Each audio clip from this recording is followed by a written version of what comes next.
Welcome back to the Talking Archive. I'm Josh Jacobs. We're talking with radio personality and program director Chuck Southcott. Last time we spoke, he had just discussed his time at KGIL 1260 in the San Fernando Valley. Now, after you left KGIL, you started your own syndication firm. What personalities did you get to work with in that syndicated deal? Well, I really was programming radio stations, and I did offer my own services by recorded product, but the rest of it was done by the radio station. So it was what we know in broadcasting as a satellite feed before the day of satellite feeds. It was reel to reel. There were quite a few formats out there done that way with automation rigs, and they work quite well. Like Schaefer brand automation unit systems? Yeah, exactly. Wow. So it was a 24-hour, it was really whatever they needed. If they just wanted a morning drive show or midday or 24, that's what they could receive from any of the syndicators who did tape syndication. Wow. How many stations do you think you were on back then? I didn't do that well. About 24 was my top number. Mm-hmm. The Music of Your Life, which came later on satellite, which is something I couldn't afford on my own at the time, but I did program that, and we were over 200 affiliates around the country at one time. Wow. That did very well. And this was in the 1990s, or was this the 1980s version with KPRZ 1150? The KPRZ version at 1150 I programmed locally. Oh, okay. Although we carried the Music of Your Life format on tape, and I put one reel of my format up with the Music of Your Life, and that's why I joined Music of Your Life later. Wow. And how long was Music of Your Life on it? Because you had a lot of great personalities. You had, in addition to yourself, I think you had Gary Owens, world-famous Tom Murphy, Dick Whittington after he retired from KMPC. Dick Whittinghill. Oh, yeah, Dick Whittinghill. I'm sorry. Yeah, that was Whittinghill. That's right. And Whittinghill kind of liked it because he said, boy, I finally got Gary this time. I said, how's that? He said, all those years I had to do the mornings, and he had that wonderful afternoon. Now, here, I'm the afternoon guy, and he has to do mornings. They were always a little jealous of each other. Not on a talent basis, just, I think maybe he got a bonus. I don't know. And I think, no, I got a bonus. Ha. Yeah. Of course, we were all that way. Very small, Well, I remember Gary told me another story that he was at KFWB Channel 98, how B. Mitchell Reed and Bill Balance couldn't stand each other, and they were oftentimes fist fighting each other. So I don't assume it was that way between Gary and Dick Whittinghill. Yeah, a little bit. Well, not quite that vicious, but I did go in partnership with Balance. I syndicated his show, The Feminine Forum. Oh, yeah. For a while, and problem with that was that it was once again something that was done reel-to-reel tape at a time when it should have switched to satellite delivery. Had it done that, it would have been an extremely successful venture. My mom loved listening to Feminine Forum back in the early 70s on the Los Angeles Music Machine 1020 KGBS, which Bill Balance was on after KFWB had ended. Yeah, I think as a personality, he's the only one in LA radio history that was number one in two distinctly different formats, Top 40 and Talk. And that Feminine Forum did very well for him. And, of course, his KFWB run was number one. Oh, yeah. I mean, it was the dream of it. I mean, I guess was that your dream, too, to eventually be a KFWB 7 Swingin' Gentlemen, as they were called? Never. Oh, okay. No. I wanted to play Sinatra. I didn't care about the hits. I mean, if they happened to be a hit, Oh, yeah.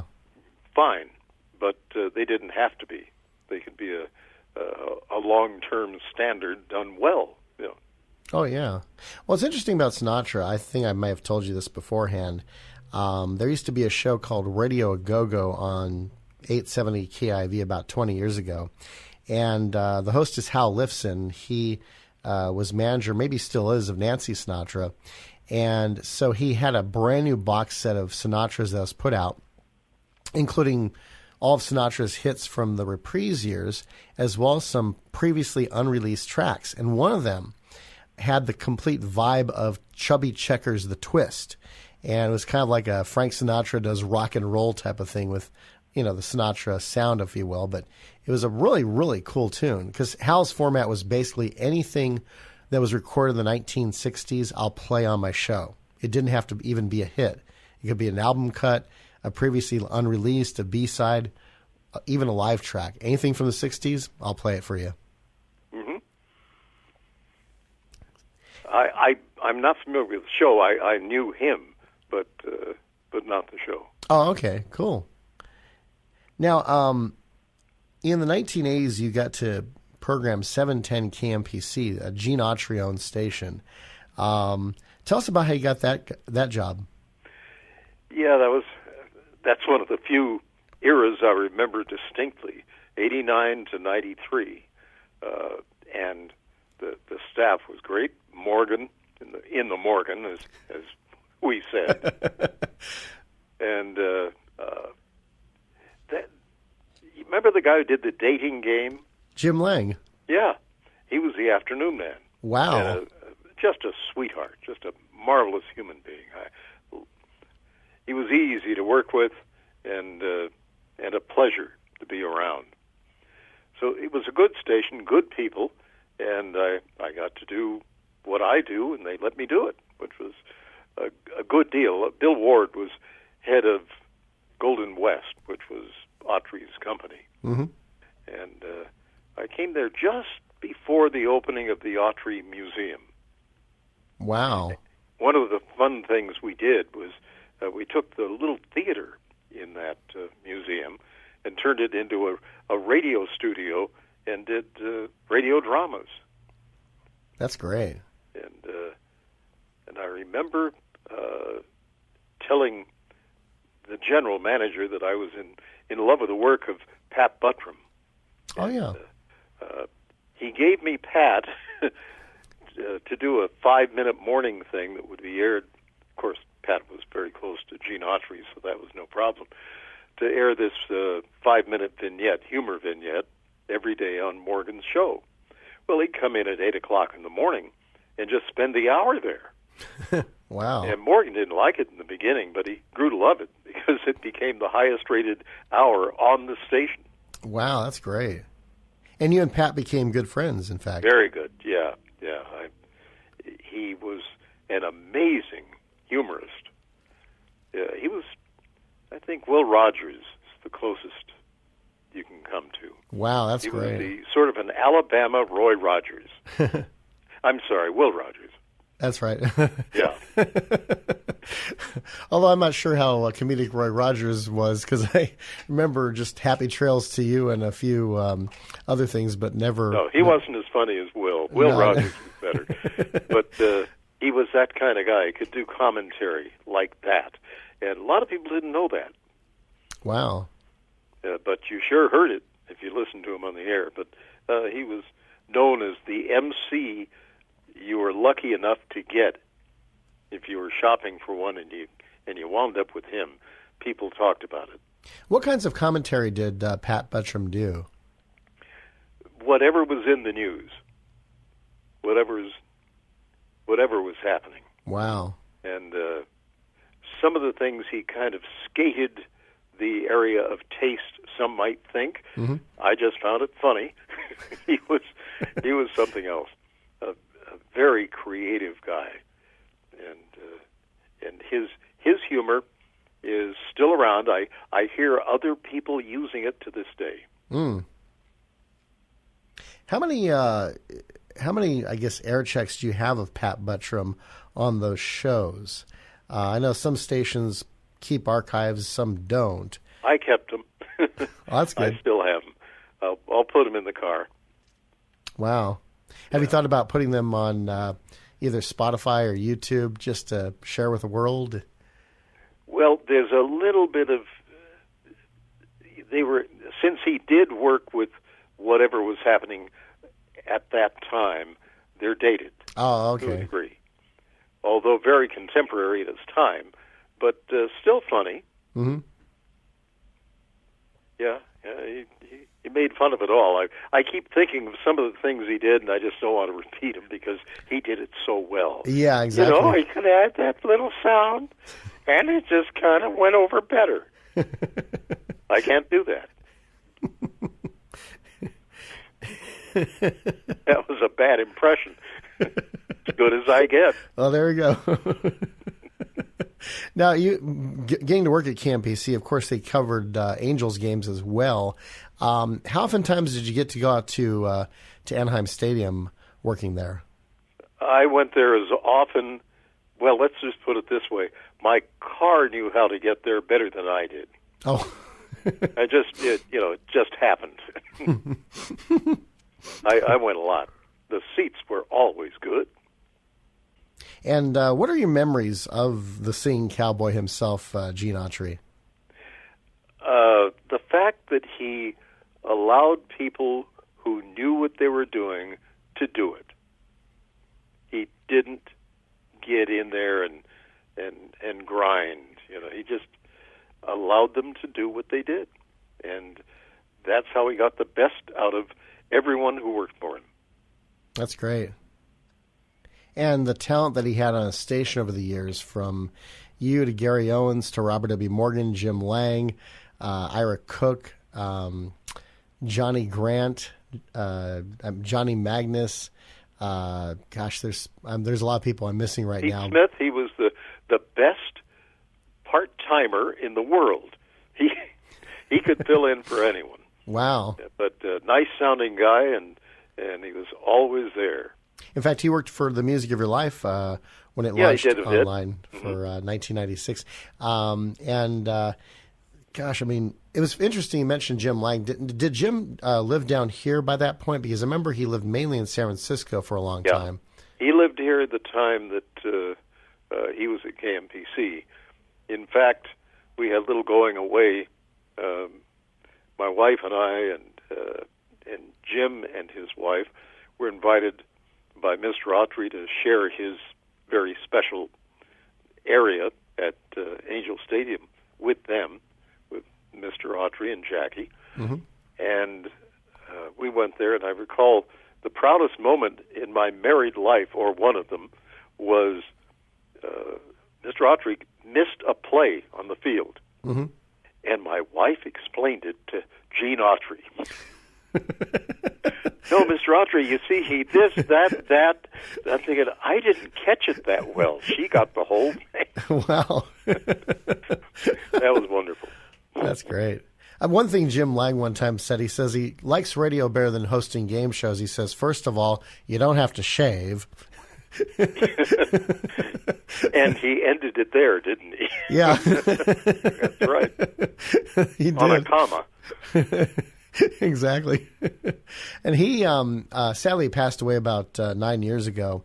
But actually, he met his wife Nancy through a daytime local TV show up in San Francisco that they had co-hosted together. Because Jim had been married beforehand, had 3 kids with his first wife, but then he and Nancy were married for probably at least 35, almost 40 years. Yeah, it was the way he put it. She turned to him one day and said, "Okay, you promised we could go back. We're going back to San Francisco." Oh, wow. And so he did. And he worked at Gene Autry's sister station up there, KSFO, as well, I think. I believe so. And he worked for another station, did pretty well. He was really a Bay Area entertainer, but awfully, of course, he had that little television show. That didn't hurt. No, the Dane Game, which I I think he flew every week to Hollywood from San Francisco to tape it, as well as all of his other game shows that he hosted over the years. Tom Murphy told me an interesting story that he ran into Jim Lange at a bar one time around 1974 and said, "Hey, Tom, how you doing?" And Tom said, "Oh, pretty good." And he says, "Yeah, I just had a show that my agent said, I got an audition for you, but my agent said, this is a really bad show. I think you should just turn it down." So I did. It's some show called Wheel of Fortune. Yeah. A lot of that going on. But who knew? I mean, the funny thing is that Wheel of Fortune actually took away ratings from Wink Martindale's first big hit game show, Gambit. And then eventually Wink would work for Merv Griffin Enterprises. In fact, Wink was the first person Merv ever bought an idea for a game show that was not Merv's own creation. I think it was the only time, in fact. It was called Headline Chasers. Now, I had a lot of people as guests, Steve Allen, and, even Willie Nelson one morning. Wow. And really fine people. One time I had what we called the three tenors. Remember when they were popular? Yeah. Uh-huh. Well, the three tenors that I had one day were two singers, trumpet-playing band leader, Ray Anthony, Mel Torme, and the other singer was a friend of his who used to open for him. In fact, they opened for each other in a lot of shows.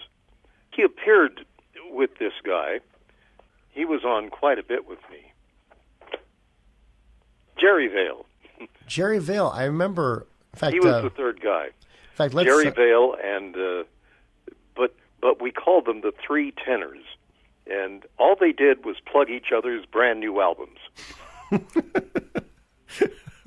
for an hour. But it was good. They were all good albums. So it was Ray Anthony, Mel Torme, and Jerry Vale.